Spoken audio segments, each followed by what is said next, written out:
മുട്ടയൊക്കെ കയ്യിലുണ്ടെന്നുണ്ടെങ്കിൽ വൈകുന്നേരം ചായയ്ക്ക് മസാലയൊന്നും വഴറ്റാതെ വളരെ പെട്ടെന്ന് റെഡിയാക്കി എടുക്കാൻ പറ്റാവുന്ന നല്ല അടിപൊളി സ്നാക്സിന്റെ റെസിപ്പി ആട്ടോ ഇന്നത്തേത്. കാണുമ്പോൾ നമ്മുടെ കട്ട്ലേറ്റ് ഷേപ്പ് ഒക്കെ ഉണ്ടെന്നുണ്ടെങ്കിലും സംഭവം കട്ട്ലേറ്റ് ഒന്നും അല്ല കേട്ടോ. ഇതുപോലെ നല്ല ചൂടോടുകൂടി സോസിന്റെയും മയോണൈസിന്റെ ഒക്കെ കൂടെ കഴിക്കാനായിട്ട് അടിപൊളി ടേസ്റ്റ് ആണ്. സ്കൂളൊക്കെ വിട്ട് വരുന്ന കുട്ടീസിന് പെട്ടെന്ന് റെഡിയാക്കി കൊടുക്കാനും പറ്റും. അപ്പൊ കണ്ടു നോക്കിയാലോ എങ്ങനെ നമ്മുടെ റെസിപ്പി ചെയ്തെടുക്കുന്നതെന്ന്. ആദ്യം തന്നെ ഒരു ചമ്മന്തി ഒന്ന് റെഡിയാക്കി എടുക്കണം. അതിനായിട്ട് മിക്സിയുടെ ചെറിയ ജാറിലേക്ക് ഒരു 1/4 കപ്പ് തേങ്ങ ചിരകിയത് ചേർത്ത് കൊടുക്കുന്നുണ്ട്. ഞാൻ ആദ്യം പറഞ്ഞതുപോലെ മസാല വഴറ്റാതെ നമ്മൾ റെഡിയാക്കി എടുക്കുന്നതുകൊണ്ടാട്ടോ ഇതേപോലെ ഒരു ചമ്മന്തി നമ്മൾ ഉണ്ടാക്കിയെടുക്കുന്നത്. ഈ ചമ്മന്തി നല്ല കട്ടിയിൽ വേണം റെഡിയാക്കി എടുക്കാനായിട്ട്. ഇതിനകത്ത് കവർ ചെയ്തിട്ടാണ് നമ്മൾ മുട്ടയൊന്ന് റെഡിയാക്കി എടുക്കുന്നത്. അപ്പോൾ നമ്മൾ ഈ ചമ്മന്തിക്ക് കുറച്ചും കൂടി നല്ല ടേസ്റ്റ് കിട്ടാൻ വേണ്ടിയിട്ട് ഒരു 4-5 കുഞ്ഞുള്ളിയും അതേപോലെ തന്നെ ഒരു 2 കഷ്ണം ഇഞ്ചിയും എരിവിന് വേണ്ടി ഒരു 2-3 പച്ചമുളകും കൂടി ചേർത്ത് കൊടുക്കുന്നുണ്ട്. കൂടെ തന്നെ ചെറിയൊരു പിടി പുതിനയിലയും അത്യാവശ്യം വലിപ്പത്തിൽ തന്നെ മല്ലിയില ഒരു കൈപ്പിടി നിറച്ച് തന്നെ മല്ലിയിലയും കൂടി ചേർത്ത് കൊടുക്കുക കേട്ടോ. കണ്ടോ, ഇത്രയും മല്ലിയിലയും പുതിനയിലയും ഒന്നും സ്കിപ്പ് ചെയ്യരുതേ. ഇതൊക്കെ ചേർക്കുമ്പോഴാണ് നല്ല ടേസ്റ്റ് ഉണ്ടാവുന്നത് നമ്മുടെ ചമ്മന്തിക്ക്. ഇനി ചമ്മന്തിക്ക് ആവശ്യമുള്ള ഉപ്പും അതേപോലെ തന്നെ 1 ടേബിൾ സ്പൂൺ വിനാഗിരിയും കൂടി ചേർത്ത് കൊടുക്കുന്നുണ്ട്. ഇനി ഇതിലേക്ക് ഒരു 2-3 ടേബിൾ സ്പൂൺ മാത്രം വെള്ളം ചേർത്ത് കൊടുക്കുക. വെള്ളം ഒരുപാട് കൂടിപ്പോയി കഴിഞ്ഞാൽ നമ്മുടെ ചമ്മന്തി ആണെന്നുണ്ടെങ്കിലും നല്ല ലൂസായി പോകും. അത്രയൊന്നും വേണ്ട. ഇതേപോലെ 2-3 ടേബിൾ സ്പൂൺ വെള്ളവും കൂടി ചേർത്ത് കൊടുത്ത് നന്നായിട്ട് തന്നെ ഒന്നും കൂടെ അടിച്ചെടുത്തുകൊണ്ട് വരാം. കണ്ടതാ ഇതുപോലെ നല്ല കട്ടിയുള്ള ചമ്മന്തി ആയിട്ടാട്ടോ നമുക്ക് കിട്ടുന്നത്. അപ്പൊ ഇങ്ങനെ കട്ടിയായിട്ടല്ല ചമ്മന്തി കിട്ടുന്നതെങ്കിൽ കുറച്ചും കൂടി തേങ്ങ ചേർത്ത് ഒന്നും കൂടി ഒന്ന് കട്ടിയാക്കിയിട്ട് വേണം നമ്മൾ റെഡിയാക്കി എടുക്കാനായിട്ട്. അപ്പൊ വെള്ളം കൂടി പോകാതെ പ്രത്യേകം ശ്രദ്ധിക്കണം. ഇനി അപ്പോൾ നമുക്ക് ഒട്ടും തന്നെ സമയം കളയാതെ നേരെ റെഡിയാക്കി എടുക്കാം. അതിനായിട്ട് 3 മുട്ട ഞാനിവിടെ പുഴുങ്ങിയത് എടുത്തിട്ടുണ്ട്. ഓരോ മുട്ടയും 2ആയിട്ട് ഇതേപോലെ കട്ട് ചെയ്തും കൂടി എടുത്തിട്ടുണ്ട് കേട്ടോ. ഇനി ഈ മുട്ടയുടെ ചുറ്റും നമ്മൾ റെഡിയാക്കി വെച്ച ഈ ചമ്മന്തി ഒന്നും കൂടെ കവർ ചെയ്തെടുക്കലാണ് ചെയ്യുന്നത്.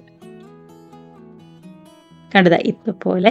അപ്പൊ ഇങ്ങനെ കവർ ചെയ്യുമ്പോൾ വിട്ടു പോരാതിരിക്കാൻ വേണ്ടിയിട്ടാണ് നമ്മൾ ഈ ചമ്മന്തി നല്ല കട്ടിയിൽ തന്നെ റെഡിയാക്കി എടുക്കുന്നത്.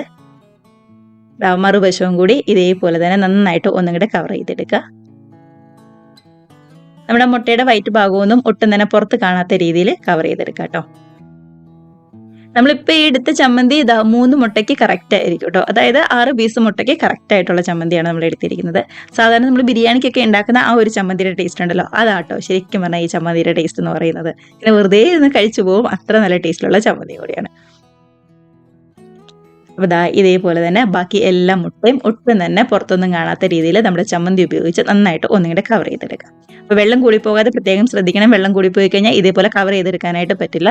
മാത്രമല്ല ഓയിലിട്ട് ഫ്രൈ ചെയ്യാൻ നേരത്ത് നല്ലോണം തന്നെ ഇങ്ങോട്ട് പൊടിഞ്ഞു പൊടിഞ്ഞു പോരുകയും ചെയ്യും. അതുകൊണ്ട് ചമ്മന്തിക്ക് നല്ല കട്ടി ഉണ്ടാവാനായിട്ട് പ്രത്യേകം ശ്രദ്ധിക്കണേ.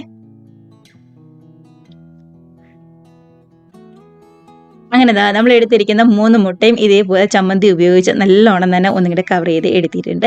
ഇനിയിപ്പോൾ ഒരു അരമണിക്കൂർ ഒന്ന് ഫ്രിഡ്ജിലും കൂടി വെക്കണം കേട്ടോ. ഫ്രീസറിലൊന്നും വെക്കേണ്ട, നമ്മുടെ താഴത്ത് തന്നെ വെച്ചാൽ മതി. നല്ലോണം തന്നെ ഒന്നും കൂടി ഒന്ന് സെറ്റായി വരാൻ വേണ്ടിയിട്ടാണ്. അപ്പോൾ കുറച്ചും കൂടി ഒന്ന് കട്ടി ഉണ്ടാവും. അതവിടെ ഇരുന്ന് ഒന്ന് സെറ്റായി വരുന്ന സമയം കൊണ്ട് നമുക്ക് മുട്ടയുടെ മിക്സും അതേപോലെ തന്നെ ബ്രെഡ് ക്രംസും ഒക്കെ ഒന്ന് റെഡിയാക്കി എടുക്കാം. 2 മുട്ടയിലേക്ക് കുറച്ച് കുരുമുളക് പൊടിയും ഒരു നുള്ളു ഉപ്പും കൂടി ചേർത്ത് നന്നായിട്ട് ഒന്നും കൂടി മിക്സ് ആക്കി എടുത്തതാട്ടോ. ഇനിയിപ്പോൾ ഈ മുട്ടയ്ക്ക് പകരം വേണമെന്നുണ്ടെങ്കിൽ ഒരു 1/4 കപ്പ് മൈദയിലേക്ക് ഒരു നുള്ളു ഉപ്പും അതേപോലെ തന്നെ കുറച്ച് കുരുമുളക് പൊടിയും കുറച്ച് വെള്ളവും കൂടി ചേർത്ത് കട്ടിയിൽ ഒന്നുകൂടി മിക്സ് ആക്കി എടുത്താലും മതി. എങ്ങനെയാണെന്നുണ്ടെങ്കിലും കുഴപ്പമുണ്ടാവില്ല. അല്ലാന്നുണ്ടെങ്കിൽ ഇതേപോലെ മുട്ട ബീറ്റ് ചെയ്ത് നമുക്ക് എടുക്കാം. ഒരു അരമണിക്കൂർ കഴിഞ്ഞപ്പോൾ ഒന്നും കൂടി നമ്മുടെ മുട്ടയൊക്കെ ആണെന്നുണ്ടെങ്കിൽ ആ ചമ്മന്തിയൊക്കെ ആയിട്ട് നല്ലോണം ഒന്നും കൂടി സെറ്റായി വന്നിട്ടുണ്ടായിരുന്നു. ഇതേപോലെ എടുത്ത് മുട്ടയുടെ മിക്സിലും അതേപോലെ തന്നെ ബ്രെഡ് ക്രംസിലും നന്നായിട്ട് തന്നെ ഒന്നും കൂടി കോട്ട് ചെയ്തും കൂടി എടുക്കുന്നുണ്ട്. കണ്ടോ,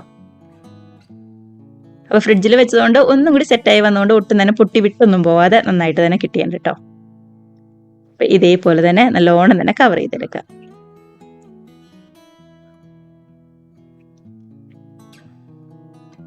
നമ്മുടെ എടുത്ത് വെച്ചിരിക്കുന്ന 6 പീസ് മുട്ടയും ഇതേപോലെ തന്നെ കവർ ചെയ്ത് എടുത്തിട്ടുണ്ട്. ഇനിയിപ്പോൾ ഒട്ടും തന്നെ സമയം കളയാതെ നല്ല ചൂടായ ഓയിലിലേക്ക് ചേർത്ത് നല്ലോണം തന്നെ 2 വശം മുരിയുന്നത് വരെ ഫ്രൈ ചെയ്തെടുക്കാം. ഓയിലൊക്കെ നന്നായിട്ട് ചൂടായിട്ട് വന്നപ്പോൾ ഗ്യാസിൻ്റെ ഫ്ലെയിം ഒരു മീഡിയത്തിലാട്ടോ വെച്ചിരിക്കുന്നത്. അതിനുശേഷം നമ്മുടെ ഓരോ മുട്ടയും ഇതേപോലെ ചേർത്ത് കൊടുക്കുവാണ്. ഗ്യാസിൻ്റെ ഫ്ലെയിം ഒരു മീഡിയത്തിൽ തന്നെ വെച്ചിരുന്നാൽ മതി കേട്ടോ. നമ്മുടെ ഈ മുട്ട ചേർത്ത് ഒരുപാട് അങ്ങോട്ട് ഇളക്കുകയൊന്നും വേണ്ട. ഇതേപോലെ മേളിലേക്ക് കുറച്ച് ഓയിലും കൂടി ചേർത്ത് കൊടുക്കാം. ഒരു വശം നന്നായിട്ട് റെഡിയായി കഴിഞ്ഞ് കഴിയുമ്പോൾ മറിച്ചിട്ട് കൊടുത്ത് 2 വശം നല്ലോണം മുരിഞ്ഞ് വരുമ്പോൾ കളറൊക്കെ മാറി റെഡിയായിട്ട് വരുമ്പോൾ കോരിയെടുക്കാവുന്നതേ ഉള്ളൂ. കണ്ടോ, ഇത്രയേ ഉള്ളൂ നമ്മുടെ സ്നാക്സിൻ്റെ പരിപാടി എന്ന് പറയുന്നത്. അപ്പോൾ എല്ലാവരും മിസ് ചെയ്യാതെ ഒന്ന് ട്രൈ ചെയ്ത് നോക്കാം കേട്ടോ. നമ്മൾ മസാലയൊന്നും വഴറ്റാതെ വളരെ എളുപ്പത്തിൽ ചെയ്തെടുക്കാൻ പറ്റാവുന്ന അടിപൊളി ടേസ്റ്റിലുള്ള സ്നാക്സ് തന്നെയാണ്. ചമ്മന്തി ഉണ്ടാക്കുമ്പോൾ മാത്രം വെള്ളം കൂടി പോവാതെ ഒന്ന് ശ്രദ്ധിച്ചാൽ മാത്രം മതി. കുറച്ച് കട്ടിക്ക് ഉണ്ടാക്കാനായിട്ട് ഒന്ന് ശ്രദ്ധിച്ചാൽ മാത്രം മതി. നന്നായിട്ട് കളറൊക്കെ മാറി ശരിക്കും മുരിഞ്ഞു വന്നപ്പോൾ കോരിയെടുക്കുകയാണ്.